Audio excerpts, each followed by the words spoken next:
오직 하나님의 말씀만이 영적인 지도요, 우리의 삶의 모든 것이 되는 주님의 축복의 말씀인 것입니다.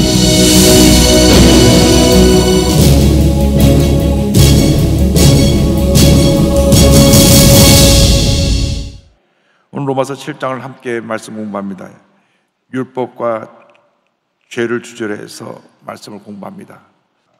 로마서 전체 큰 흐름이 인간의 죄에 대한 것입니다. 죄. 인간의 죄성은 육신을 입고 있는 동안에는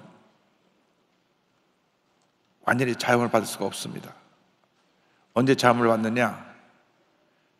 천국 가는 날 자유를 받습니다. 그래서 천국 가는 날이 죄와 사망으로부터 완전히 자유를 받는 날인데, 그날을 우리에게 영생 천국이 우리를 기다리고 있고, 영원한 천국에서 눈물도 없고 근심도 없고 걱정도 없고 고통도 없고 괴로움도 없고 슬픔도 없는 그곳에서 주님과 기뻐하고 감사하며 주님을 찬양하며 영광 돌리며 살아가게 되는 것입니다. 그것이 우리의 마지막 종착역입니다. 그러나 이 땅에 살아가는 동안 우리는 육신을 입고 죄와 싸워야 합니다. 그래서 이 죄의 문제를 심각하게 다룬 것이 로마서입니다. 그렇다고 해서 우리가 이 죄의 문제에서 우리가 너무나 마음에 눌리고 고통을 누리며 살 이유가 없습니다. 왜냐하면 죄가 있는 곳에 은혜가 더합니다. 은혜가 풍성합니다. 그래서 로마서의 또 하나의 주제는 은혜입니다. 은혜. 한번 따라하세요. 은혜. 그래서 우리가 늘 은혜 없이는 살아갈 수 없다 찬송을 부르고, 모든 것이 은혜, 은혜. 손경민 목사의 찬양을 많이 부르는데, 어느 쪽에다 초점을 더 맞추느냐? 지금까지 전통적인 장로교 쪽에서는 이 죄에 대한 문제의 심각성을 중점적으로 많이 다뤘습니다. 근데 우리 오순절 순복음 쪽에서는 은혜에 대해서 더 초점을 맞춥니다. 이 두 가지 다 우리가 중요한 것입니다. 죄의 심각성을 알아야 은혜를 충만함을 알게 되고, 또 은혜가 충만한 걸 알게 돼야 죄의 문제를 해결할 수가 있는데, 균형을 이루어야 됩니다. 은혜라고 해서 죄를 우리가 소홀히 하고 방종하면 안 됩니다. 죄에 대해서 심각하게 죄와 싸워야 됩니다. 또 죄가 문제라서 너무 죄에 붙잡혀 있어서도 안 됩니다. 그 은혜의 능력을 상실하기 때문인 것입니다. 잘 균형을 이루어야 됩니다. 그래서 율법과 죄에 대한 설명이 진짜에 나오는데, 특별히 그 율법을 혼인에 비교해서, 혼인관계에 비교해서 1절로부터 3절까지 설명을 합니다. 1절 다 같이 보겠습니다. 형제들아, 내가 법 아는 자들에게 말하노니 너희는 그 법이 사람이 살아 동안만 그를 주관하는 줄 알지 못하느냐. 법의 효력에 대해서 말하고 있는 것입니다. 법은 사람이 살아있을 때만 효력이 있습니다. 아무리 많은 죄를 갖다 그에게 문제가 있다고 해서 재판을 하고 그에게 10년 징역 형벌을 때렸다 할지라도 죽으면 끝나는 겁니다. 죽었는데 뭐 그 죄에 대해서 더 이상 묻지 않습니다. 죽으면 그냥 공소시효가 끝나고 다 끝나는 것입니다. 왜 이 설명을 하느냐? 이 법도 마찬가지입니다. 이 법도, 율법도 우리 육신이 살아있을 때만 효력이 있는 것이고, 혼인관계도 부부간에 한쪽 사람이 죽으면 그 관계에 의해서 어떠한 의무가 없지만 죽으면 그때 자유를 받는 것입니다. 그래서 2절, 3절을 설명합니다. 결혼한 여인이 남편이 살아있는 동안만 법적 효력이 있다. 2절, 3절 같이 보겠습니다. 남편이 있는 여인이 그 남편 생전에는 법으로 그에게 매인 바 되나, 만일 그 남편이 죽으면 남편의 법에서 벗어나느니라. 그러므로 만일 그 남편 생전에 다른 남자에게 가면 음녀라. 그러나 만일 남편이 죽으면 그 법에서 자유롭게 되나니 다른 남자에게 갈지라도 음녀가 되지 아니하느니라. 남편이 살아있을 때는 부부로서의 서로를 존중하고 그 관계를 소중히 여기고 지켜야 되지만 죽으면 이제 자영을 받는 것입니다. 남편이 먼저 죽으면 아내가 남편에 대해서 자영을 받는 것이고, 아내가 먼저 죽으면 남편이 아내로부터 자영을 받는 것입니다. 그래서 죽은 다음에 재혼을 하는 것은 아무런 문제가 되지 않습니다. 근데 살아있는데, 아직 혼인관계에 있는데 그것을 지키지 못하고 다른 사람과 관계를 하게 되면 잘못된 것이다. 그래서 이 법이라는 것은 법의 효력이 살아있을 때만 효과가 있는 것이지, 관계가 끝나고 난 후에는 아무 의미가 없다. 부부관계도 마찬가지로 남편이 죽은 다음에 아내가 난 평생 혼자 살겠다, 혼자 사는 것이고, 나는 혼자 하나도 못 살겠으니까 당장 재혼하겠다, 재혼하는 것이고. 제가 어떤 아는 분은 남편이 결혼했는데 1년을 못해서 죽었습니다. 또 재혼했는데 또 재혼한 남편이 또 죽었어요. 또 결혼했어요. 그 다음 얘기는 모릅니다. 어쨌든 평생 한 사람하고 살기도 힘든데 세 사람째 갈아쳐서 사는 게 잘 살았으면 좋겠습니다만은 그런 분이 있었습니다. 어쨌든 결혼이라는 것은 살아있을 때 서로에게 그 약속이 지켜져야 된다는 것을 죄와 율법의 관계를 통해 설명합니다. 그럼 율법에서 어떻게 우리가 해방되느냐? 그리스도와 하나와 됨으로 말미암아 죄에서 자유받게 되고 율법에서 자유를 받게 되는 것이 4절 말씀입니다. 그러므로 내 형제들아, 너희도 그리스도의 몸으로 말미암아 율법에 대하여 죽임을 당하였으니 이는 다른 일이 곧 죽은 자 가운데서 살아나신 이에게 가서 우리가 하나님 위하여 열매를 맺게 하려 함이라. 기독교 신앙의 신비가 뭐냐 하면은 그리스도와 하나 되는 것입니다. 하나됨.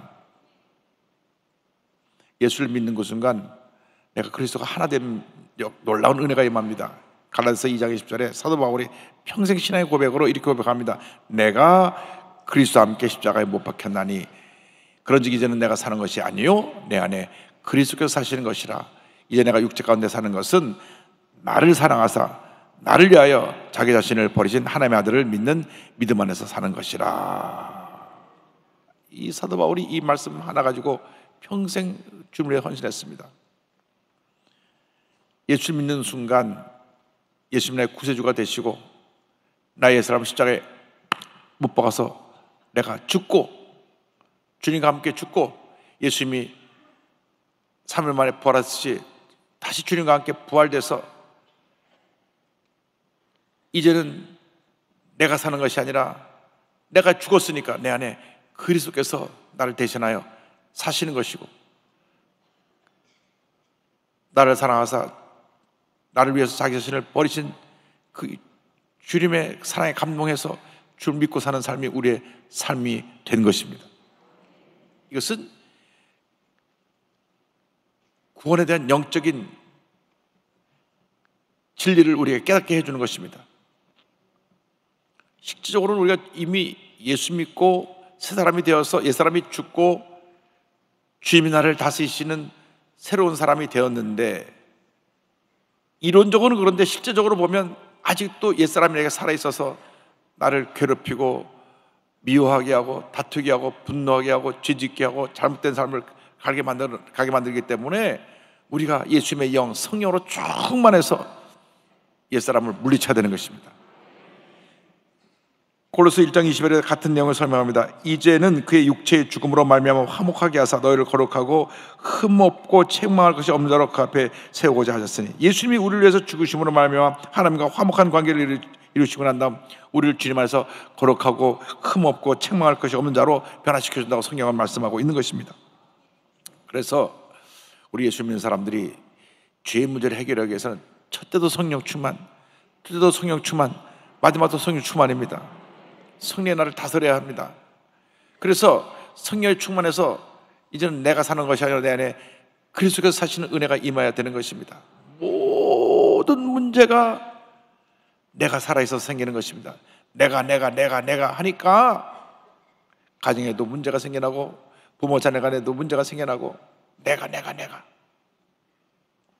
이 내가라는 것은 옛사람입니다.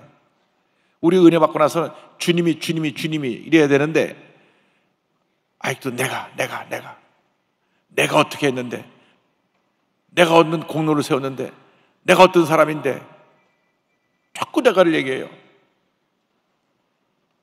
우리 예수 믿는 사람들은 그런 부끄러운 모습으로 살면 안 됩니다. 내가가 없어져야 됩니다. 이게 내가가 다 옛사람 모습, 죄의 모습입니다. 이게 육신의 모습을 따른 사람은 죄 정욕을 따라서 이 사망에 이르게 된다. 그래서 7장 5절 다 같이 보겠습니다. 우리가 육신에 있을 때에는 율법으로 말미암은 죄의 정욕이 우리 죄 중에 역사하여 우리로 사망을 위하여 열매를 맺게 하였더니, 죄의 결과는 사망입니다. 사망이라고 하는 것은 영원한 사망을 의미합니다. 우리가 예수 믿지 않고 죽을 경우에는 두 번 죽습니다. 육체가 죽고 그 다음에 영이 영원한 불못에 떨어진 영원한 죽음으로 떨어져 두 번 죽어요. 우리 예수 믿는 사람들은 두 번 죽지 않습니다. 육신만 죽고 그 다음 죽는 그 순간 다시 살아나서 영생 천국으로 들어가야 되는 것입니다. 우리에게는 실제로 죽음이 없습니다. 죽는 그 순간 우리 다시 살아나니까. 부활의 영이 우리 함께 있기 때문에 육신을 입고 있는 동안 죽는 것은 육신을 벗어버리는 것이고, 우리의 영이 영원한 천국으로 들어가는 과정이 죽음입니다. 죽음은 새로운 시작입니다. 영원한 세계의 새로운 시작인데, 믿지 않는 사람은 지옥 형벌 속에 떨어져 영원한 죽음 속에 들어가고, 우리는 영원한 생명으로 천국으로 가게 되는 것입니다. 그런데 이제 이 사망에 이르게 하는 이 옛사람이, 죄가 율법에 대해서 이제 죽음으로 자염을 받게 되는데, 옛사람이 죽었기 때문에 자염을 받게 됐다 그 말입니다. 6절에 다 같이요. 이제는 우리가 얽매였던 것에 대하여 죽었으므로 율법에서 벗어났으니, 옛사람이 죽었으니까 벗어난 것입니다. 이제 성령을 따라 살아야 됩니다. 6절 하반절 보겠습니다. 이러므로 우리가 영의 새로운 것으로 성일 것이요 율법의 조문에 묵은 것으로 아니할지니라. 자, 무슨 말씀인가 하니, 예수 믿기 전에는 옛사람 따라 살았는데 예수 믿고 나서 내가 새 사람이 되기 때문에 이제는 성령에 의해서 성령 충만받고 성령 인도를 받고 성령에 의해 내가 살아가는 삶을 살아야 된다는 것입니다. 성령 충만하시기를 주님으로 축원합니다. 어떻게 성령 충만한 걸 알 수 있느냐? 내 마음에 늘 기쁘고 즐겁고 행복하면 성령 충만입니다. 속상하고 스트레스 받고 미워하고 분노하고 그냥 속이 죽을 듯 한다 그러잖아요. 죽을 듯 한, 그것은 성령 충만이 아니라 자기 충만, 옛사람 충만입니다. 그래서 성령 충만 받아서 나의 마음속이 늘 평안해, 그 평안함이 임할 줄을 믿습니다. 성령 열매가 사랑과 희락, 기쁨, 두 번째가 기쁨이고 세 번째가 평화, 화평, 평화. 사랑과 희락, 화평. 오래 참은 자비양성 수성 온유 절제니까 성령 충만해서 여러분 마음에 주님의 사랑이 넘쳐나고 주님의 기쁨이 넘쳐나고 주님의 평안함이 넘쳐나기를 주님으로 축원합니다. 이제 죄를 깨닫게 하는 율법에 대해서 다시 설명합니다. 같은 말씀을 계속 반복하는 것은 그만큼 죄의 심각성을 깨닫게 해주고 죄와 싸워 이기라고 사도 바울이 우리에게 권면하는 것입니다. 율법이 죄인가? 이런 질문을 하게 됐습니다. 자꾸 죄를 지적하니까 7절 다 같이 보겠습니다. 그런즉 우리가 무슨 말을 하리요? 율법이 죄냐? 그럴 수 없느니라. 율법으로 말미암지 않고는 내가 죄를 알지 못했으니 곧 율법이 탐내지 말라 하지 아니하였더라면 내가 탐심을 알지 못했으리라. 율법이 죄는 아닌데 죄를 깨닫게 하는 것이라 그 말입니다. 우리가 이번에 교통법규가 바뀌어가지고 자동차 우회전할 때 빨간 신호등에서 이제 우회전하지 않습니까? 우회전할 때 그 옆에 건널목에 무조건 섰다가 사람이 있으면 저쪽에 있든지 이쪽에 있든지 간에 사람이 다 지나갈 때까지 기다렸다가 완전히 사람이 한 사람도 그 횡단보도에 한 걸음이라도 뒤로놓지 않았을 때 출발해야만 벌금을 물지 않습니다. 그런데 돌다가 저쪽 편에 사람 건너오는데 이쪽에 사람 없다가 휙 건너가면 금방 엥 쫓아왔고 벌점 10점에다 벌금 5만 원 그게 되게 돼 있어요. 이게 원래 그게 미국에서 그렇습니다. 이 우회전이고 뭐이고 빨간 신호등 앞에서 무조건 섰다 가야 되는데 우리는 사람 앞에서 막 갔거든요. 그러다 보니까 우회전할 때 아이들이 급히 건널목을 뛰어 들어오다가 많이 사고가 나서 많이 다치거나 죽었어요. 돌면서 옆이 저쪽이 안 보이니까, 그러니까 돌면서 한번 섰다가 다 보고 사람이 하나도 없을 때 진행하라. 그것이 이번에 바뀐 법규입니다. 그러니까 운전하는 분들은 우회전할 때도 일단 확 돌지 말고 섰다 꼭 가시기 바랍니다. 그러니까 이제 법이 없을 때는 모르고 막 가는데 법이 생겼으니까 이제 죄를 알게 된, 잘못한 걸 알게 된 것처럼 마찬가지로 율법이 옛날에 우리가 모르고 죄를 지었던 걸 야 그거 죄야 하고 가르쳐 줬다 그 말입니다. 율법이 그런 죄를 깨닫게 했는데 죄가 자꾸 이 율법을 이용해서 또 탐심을 갖게 하는 내용이 나옵니다. 8절하고 11절 보겠습니다. 그러나 죄가 기회를 타서 계명으로 말미암아 내 속에서 온갖 탐심을 이루었나니 이는 율법이 없으면 죄가 죽은 것임이라. 죄가 기회를 타서 계명으로 말미암아 나를 속이고 그것으로 나를 죽였는지라. 죄가 율법을 가지고 우리를 속이고 우리에게 유혹해서 죄짓게 한 장면이 하와에게 뱀이 나타나서 하나님의 명령을 가지고 다시 물었습니다. 그래갖고 여기 동산에는 모든 과일들을 먹지 말라 하더냐. 하나님은 다 먹을 수 있지만 선악과 하나 이건 먹지 말라, 먹으면 정령 죽으리라 그러셨는데 그 말씀을 가지고 싹 바꿔가지고 모든 것 다 먹지 말라 그러더냐. 하나님은 모든 것 다 먹으라 그랬는데 모든 것 다 먹지 말라 그랬냐. 그러니까 하와가 답변을 딱 부러지게 해야 되는데 하와가 모든 건 다 먹을 수 있으나 선악과 있는 것은 먹지 말라 하셨습니다. 먹으면 죽을까 하느라 죽을지도 모르겠습니다. 이렇게 답변을 했어요. 그러니까 벌써 하나님의 말씀에 대해서 확실하게 깨닫지 못하고 있으니까 탁 유혹을 해서 선악과를 따먹게 한 것입니다. 그러니까 이것은 1차 책임은 따먹은 하와에게 있다고 하겠지만 근본적인 책임은 아담에게 있어요. 아담이 그 명령을 직접 들었습니다. 성경을 보면 하와가 창조되기 전에 하나님께서 아담에게 모든 것을 먹을 수 있으나 선악과를 먹지 말라, 먹으면 정령 죽으리라 그랬거든요. 그러니까 아담이 이제 하와를 하나님께서 창조하신 후에 제자 훈련을 시켜야 돼요. 말씀 가지고 하나님이 저거는 먹으면 정령 죽은다 그랬으니까 근처 가지도 말고 쳐다보지도 말고 앞으로 옆으로 빙 돌아가고 아예 먹을 꿈도 꾸면 안 된다. 하루도 몇 번씩 저 먹으면 넌 죽어. 큰일 난다. 또 가르치고 또 가르쳐야 되는데 하나님이 저거 먹지 말라 그랬어. 조심해. 이 정도로만 한 것 같아요. 그러니까 뭔데 먹지 말라 그랬나? 여자들은 호기심이 많잖아요. 그러니까 또 쳐다보고 또 쳐다보고 그래가지고 쳐다보니 참 보암직도 하고 먹음직도 하고 탐스럽게 할 만큼 좋은 나무 열매지라 보고 또 보니 침이 줄줄 흘러갔고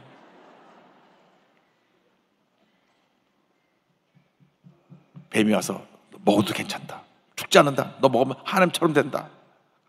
그래서 먹고 나서 참 보니까 성경에 그 옆에는 아담에게도 줬다 그랬어요. 아담이 그걸 보면 손을 빼다가 뭐 미쳤냐고 등을 토하고 먹고 토해내게 할 텐데 자기 덮어덮 받아 먹어가지고 참 그 아담이 그 하와입니다. 그래서 같이 죄를 졌어요. 그러니까 수치가 보였습니다. 죄를 짓고 나니까 수치가 보였어요. 창세기 3장 11절에 하나님 말씀하셨습니다. 이르시되 누가 너의 버섯음을 내게 알렸느냐? 내가 내게 먹지 말라 명한 그 나무 열매를 내가 먹었느냐? 죄를 지으면 그 죄의 수치가 보이게 되는 것입니다. 율법을 모를 때는 죄의식 없이 살았지만 율법을 알게 되고 난 다음부터는 죄가 살아나서 자꾸 우리의 죄의 모습을 보여주는 것입니다. 9절 보겠습니다. 전에 율법을 깨닫지 못했을 때에는 내가 살았더니 계명이 이름에 죄는 살아나고 나는 죽었도다. 계명을 깨닫게 해서 자꾸 죄를 깨닫게 하니까 그래서 10절의 말씀에 생명에 이르게 할 율법이 역설적으로 나를 사망에 이르겠다는 것입니다. 10절 보겠습니다. 생명에 이르게 할 그 계명이 내게 대하여 도리어 사망에 이르게 하는 것이 되었도다. 율법은 분명히 죄를 깨닫게 하는 것인데 우리가 죄 문제를 해결하지 못하니까 우리를 사망으로 인도하는 그런 결과를 낳게 되었습니다. 그러나 율법은 죄를 깨닫게 하는 것이지 율법이 자체가 죄가 아닙니다. 율법은 죄를 죄로 규정하는 역할을 감당하고 있습니다. 율법 자체는 거룩하고 의롭고 선한 것이라는 것에 대해서 7장 12절입니다. 다 같이 보겠습니다. 이로 보건대 율법은 거룩하고 계명도 거룩하고 의로우며 선하도다. 말씀은 원래 거룩하고 의롭고 선한 것인데 우리가 그 율법을 지키지 못해 죄를 짓는 것이지 율법이 죄가 아닙니다. 시편 19편 8절에 야훼의 교훈은 정직하여 마음을 기쁘게 하고 야훼의 계명은 순결한 눈을 밝게 하시도다. 다시 강조하는 것이 율법을 통해서 죄로 규정한다는 것을 말씀해 줍니다. 13절 보겠습니다.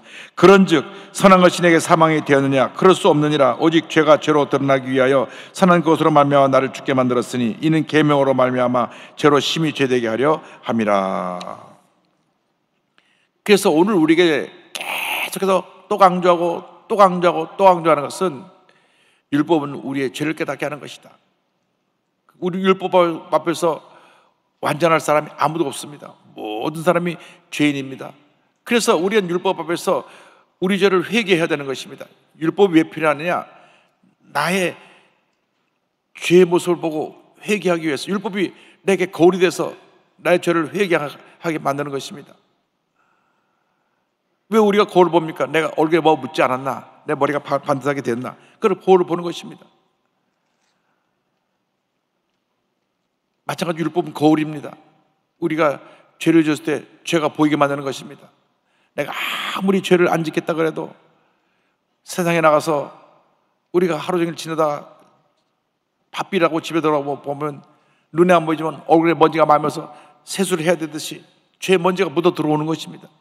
아무리 내가 그러지 않으려고 해도 죄의 때가 묻게 되어 있습니다. 들리는 이야기가 죄를 생각나게 하는 이야기들이 들어오고 내가 보는 것이 죄의 모습들이 들어오게 하고 내 생각이 죄의 생각이 들어오는 것입니다. 오늘 새벽 설교에는 우리 생각을 믿음으로 바꿔서 거룩한 꿈과 믿음을 가지고 꿈을 꾸고 믿고 고백하라, 그 새벽 설교를 그 아침에 제가 듣고 은혜를 받았는데, 그것은 똑같은 상황 속에서 내게 성령의 역사에서 다가오는 나에게 생각이 바뀌어지는 것하고, 내가 아무런 그런 준비 없이 성령 충만하냐고 세상에 나가서 그냥 살다가 죄의 때가 묻어가고 생각이 더러워진 것하고는 천지 차이가 있습니다. 그래서 우리가 성령 충만 받아야 됩니다. 그래서 우리의 생각이 맑아지고 우리의 믿음이, 우리의 마음의 꿈이, 거룩함이 늘 넘쳐나야 되는 것입니다. 그렇지 않고 우리가 그냥 기도도 하지 않고 하루 세상에 나가 살다 보면 듣는 것이 죄요, 말하는 것이 죄요, 생각하는 것이 죄요, 죄일 때가 많습니다. 그런데 그것이 내가 성령 충만하지 못해서 그걸 잘 깨닫지 못할 때 많은데, 이 말씀이 율법이 거울이 돼서 보여주는 것입니다. 여기 거울이 있거든요. 이렇게 보여주는 거예요. 이렇게 보여주는 거예요. 그래서 내가 늘 하나님 앞에 바로 서 있는지를 율법을 통해서 살펴보게 되기를 바랍니다. 율법을 통해서 은혜가 있게 되기를 바랍니다. 참 제가 목사님들 어느 목사님 말씀하시는지 잘 다 그 귀담아두고 본받아야 될 것이 있으면 늘 본받는데, 어느 목사님이 강대상에 그 거울을 두신다고 말해요. 거울을 두신다고 해요. 왜 거울 두시냐? 얼굴에 뭐 묻으려고 보는 게 아니라 상징적인 것입니다. 내가 하나님 앞에서 내가 지금 바로 서서 설교를 하고 있느냐. 그래서 거울을 볼 때마다 내가 하나님 앞에서 내가 하나님 보시기에 나를 어떻게 보실까 하는 모습으로 이 거울을 놓고 늘 강대상에 올라갈 때마다 거울을 먼저 보신다는 거예요. 그래서 제가 참 저 목사님 마음이 귀하시다. 거울을 볼 때마다 하나님 나를 어떻게 보실까. 그래서 저도 그 목사님 따라서 거울 갖다 놨어요.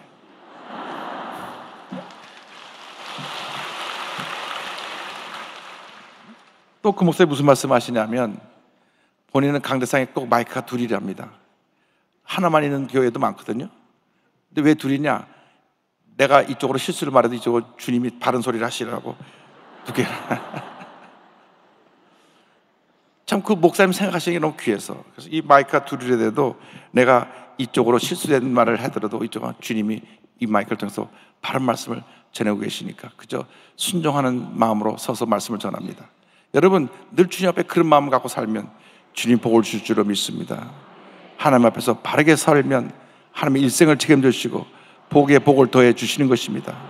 일생을 사는 동안 늘 율법 앞에서 죄의 모습을 깨닫고 회개하고 성령 충만 받아서 거룩한 꿈을 꾸며 믿음으로 전진해 나간 여러분 모두가 되시기를 주님의 이름으로 축원합니다. 축원합니다. 축원합니다. 기도하겠습니다. 사랑과 은혜와 자비가 무한하신 하나님 아버지, 주님의 귀한 백성들이 주 앞에 나와 말씀을 공부했습니다. 하나님, 죄인으로 태어나서 죄인으로 살다가 죄인으로 죽어갈 우리들이 예수 믿고 하나님 자녀가 된 것 얼마나 감사한지요. 그러나 아직 우리는 옛사람의 모습을 우리 육신 가운데 담고 있사오니 성령으로 충만하여 날마다 옛사람 모습과 싸워 승리하게 하시고 하나님의 영광에 살아가는 저희 모두가 될 수 있도록 은혜 내려 주시옵소서. 영광을 주께 돌려옵고 예수님의 이름으로 기도 올리옵나이다. 아멘.